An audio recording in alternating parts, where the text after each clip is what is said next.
salamat sa iyo po ang mataas na papuri, pagsapat-paran nga in Jesus' name. Amen. Ali na tayo. Yan. Bago po tayo mag-start, tayo po ikot po natin ang collective in the Spirit of the Lord. Because He has anointed me. Preach the gospel to the poor. Blessed to heal the broken hearted. Preach deliverance to the captives and recover sight to the blind. Set us liberty those who are oppressed. Proclaim the acceptable year of the Lord. Our God is Jesus, the anointed.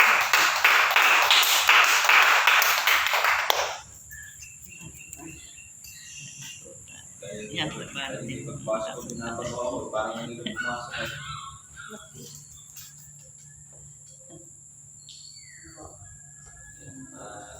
Yan natin talaga yung kabaan.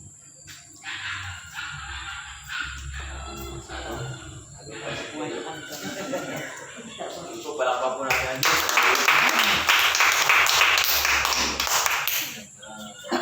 Nagmamalutin sa ating Diyos na buhay. Napakahalaga po sa buhay natin na ang katapatan po. Bilang Kristiyano, talagang dapat ay talagang ang bawat isa sa atin ay talagang maging tapat. Hindi lamang sa ating kapwa-tao, kundi sa lahat ay sa ating Diyos. Kasi ang Diyos po natin tapat sa atin. Hindi siya sinungaling na Diyos. Sinabi ng Diyos na mahal ka niya talaga. Hindi kumpara sa tao na kapag sinabi ng Diyos na kapag sinabi ng tao na mahal ka niya, bukas makalawa hindi na. Ganun ang tao. Nagbabago ng isip. Pero ang Diyos, hindi siya nagbabago. Kaya sabi ng Bible, ang Diyos natin sinasamba ay Diyos na hindi nagbabago. Siya yung Diyos noon ngayon at magpakailanman. Kaya sa ating pong buhay, na alam natin na ang Diyos ay tapat, ang hinihingi ng Diyos sa atin ay maging tapat. Sabi ko rito sa Jeremiah chapter 5 verse 2, ako'y walang inihandang, wala akong inihandang dito na ako'y humingi. Pag-isip ko kanina ng umaga, ako'y anong verse? Ay, ito yung binigay sa akin yung pagkagising ko, Jeremiah 5:2. Basahin mo natin mula sa simula. Sabi ko rito, mga taga-Jerusalem, magbasid kayo.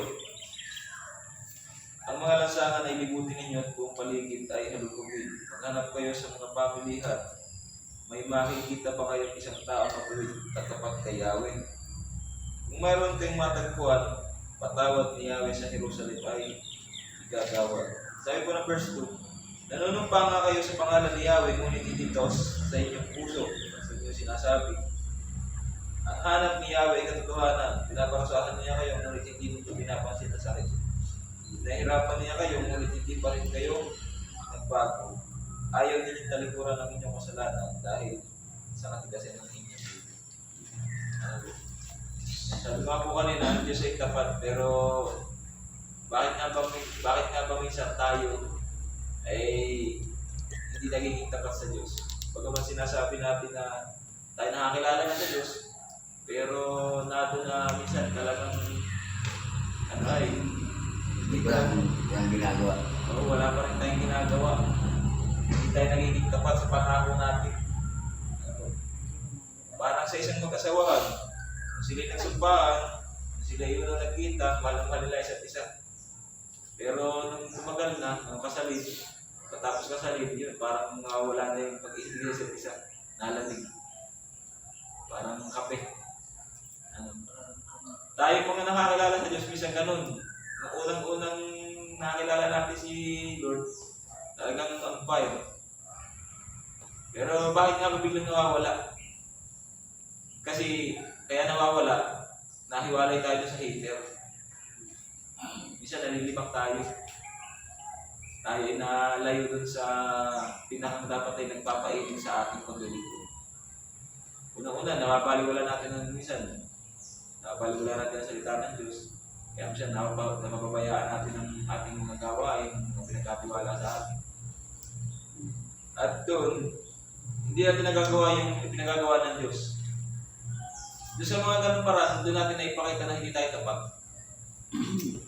Mag-isa pagbibigay, minsan, hindi rin tayo tapat. May mga tao, may mga Kristiyano na sinasabi Kristiyano na, pero hindi pagdating sa pagbibigay, hindi pa rin tapat. Ganun na nga sinasabi na nga, paglilingkod sa Diyos, ito bibigay ng buhay. Pero bakit nga ba may mga Kristiyano na napakahirap pa rin intindihin na kung kaya mo nga ibigay ang buhay mo, kaya mo rin ibigay kung ano yung meron ka. Kung ano yung possession mo sa buhay, kung ano meron ka. Ano po. Kaya sabi ko rito sa to, nanonood pa nga kayo sa pangalan ni Yahweh, ngunit hindi taos ang inyong puso.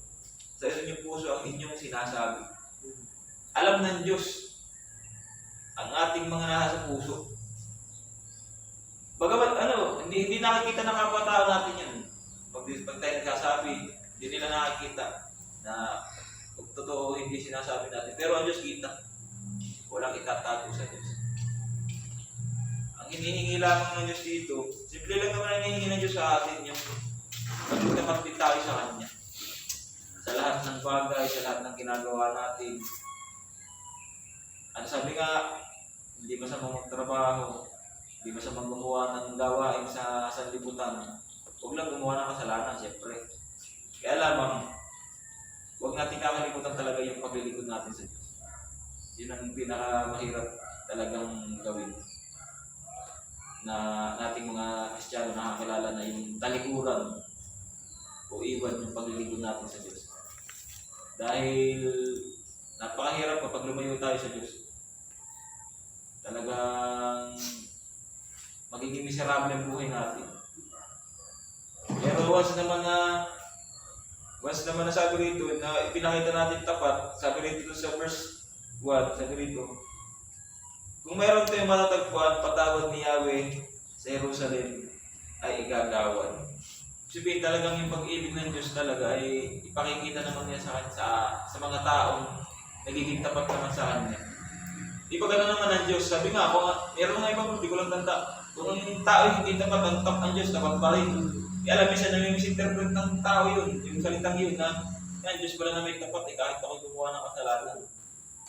Ang Diyos pala naman ay tapat. Ay okay lang ganito, hindi. Mahabagin pala Diyos. Minsan na-over, natin yung grace ng Lord. Na-overuse. Parang yung mga gagamit na na-overuse natin. Siyempre lahat ng lahat ay may limitation. Kaya nga nung nakita ng Diyos na nagkakasala sa Sodom at Gomorrah, ginunaw niya. Kaya nga nung makita niya na ang mga Israelita ay, di ba ang mga Israelita ilang beses na tumalikod sa Kanya. Pero dahil nga siya may pangako kay Abraham at siya nga itapat, nandun pa rin yung kanyang pag-ibig sa Israel. Kaya alam, itong bandang huli, nung sa part na talagang tigis ng ulo ng Israelita, hinayaan niya sa Kupin, ng Babylonia. Kaya sabi dun, nakatira kayo sa sarili sa bayan ko, tapos ibang Diyos ang sinasampan niyo. Abaga naman, yung bang pinatira mo sa bahay mo, yung bang meron kang tao pinatira sa bahay mo, tapos iba yung pinahasalamatan. Parang, di ba, parang ang hirap po na yung meron kang mansyon, may mansyon ka, pinagawa, ganda, fully furnished, bagong pintura, kompleto sa gamit, may mga laman na outlet, titirahan na lang, ang ganda ng foam. Patitirahan mo na lang. Tapos ibang tao yung masasalamatan. Di ba parang bilang tao na nahasaktan tayo, yung gano'n Kasi ikaw yung nagpagawa para sa kanya, kasi iba yung bibigyan niya ng konting salamat. Kaya gano'n na nangyari sa Israelita. Bayan yung Israel, doon nakatira yung mga Hudyo, pero ibang Diyos ang sinasamba. Kaya ngayon, hinayaan ng Diyos, tigas ng ulo niya. Pinasakop niya sa Babylonia. Kaya nangyari yan, titira kayo sa ibang bayan, at kayo ay pililingkod dyan. Kaya ang Diyos natin, tandaan natin ay mapagpatawad, mapagmahal, puno-puno ng pag-ibig, pero nagpaparusa rin talaga. Hinahayaan niya na talagang disiplinahin yung mga manitigas ng ulo. Kaya nga, sabi nga, kaya lang ito man, pag nga dinidisiplina ay nagiging ano pa, pag dito, nasaktan, pag ay nagre-relundi. Pero hindi natin alam na kapag may pagdisiplina ng nangyayari, sabi nga nung turo ng linggo, mahal ka ng Diyos. Ito na yung turing ng anak. Tayo ay itinuturing na anak. Kasi kung hindi ka disiplinahin bilang isang anak, abay, anak ka sa labas. Ganun din yun. Kasi ako bilang isang magulang na rin, yung anak ko, dinidisiplina ko, napapalo ko talaga. Kasi anak mo yan.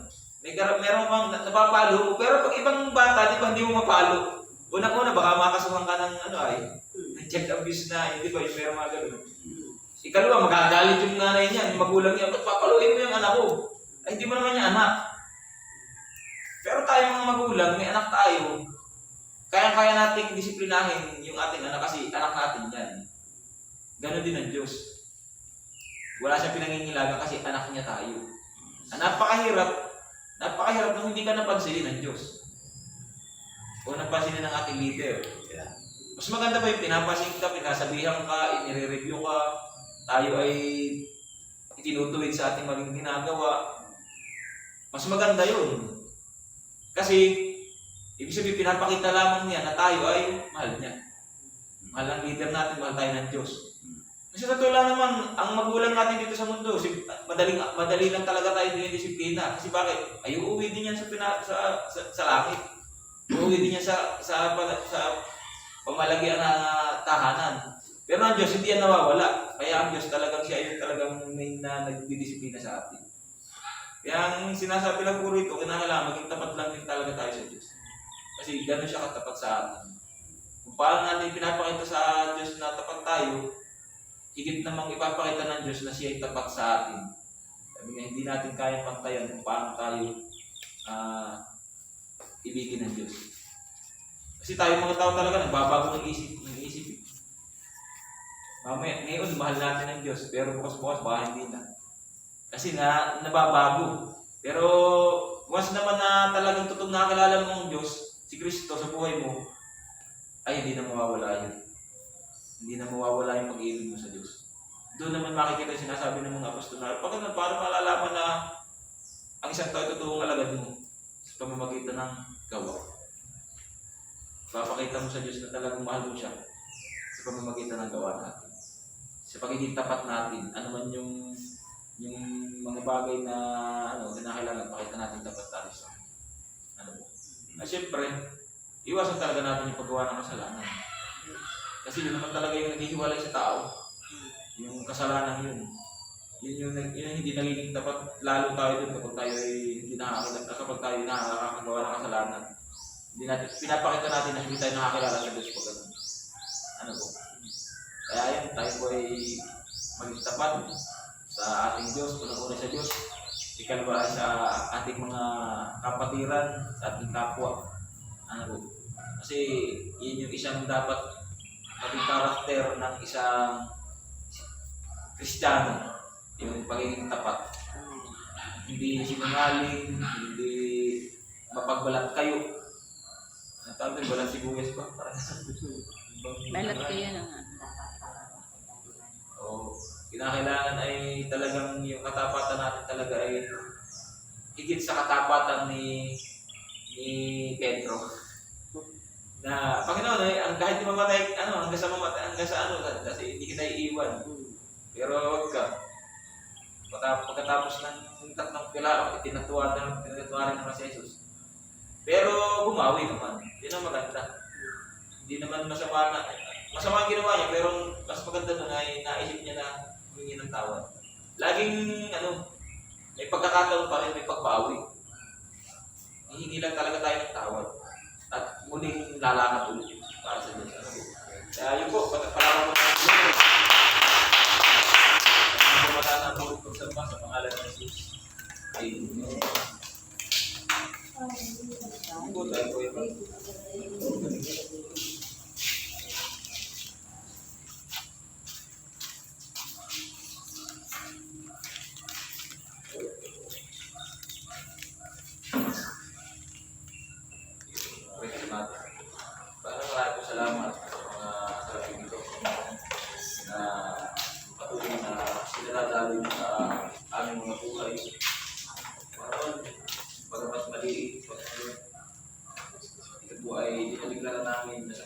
na ng mga panahon, Lord, ang ibibigay namin yung mga libo-libo na sapagkat kami mayayamanin mo, sapagkat kami ay itataas ng mga tas na pamumuhay.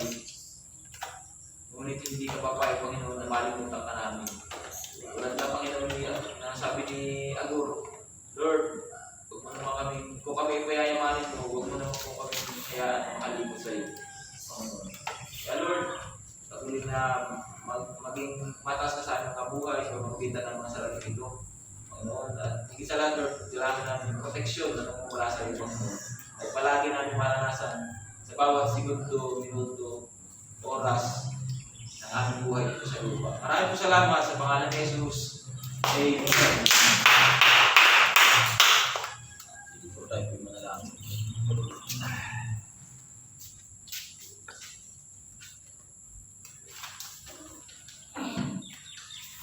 Pray po natin na 6 minutes. Yes, lapit na.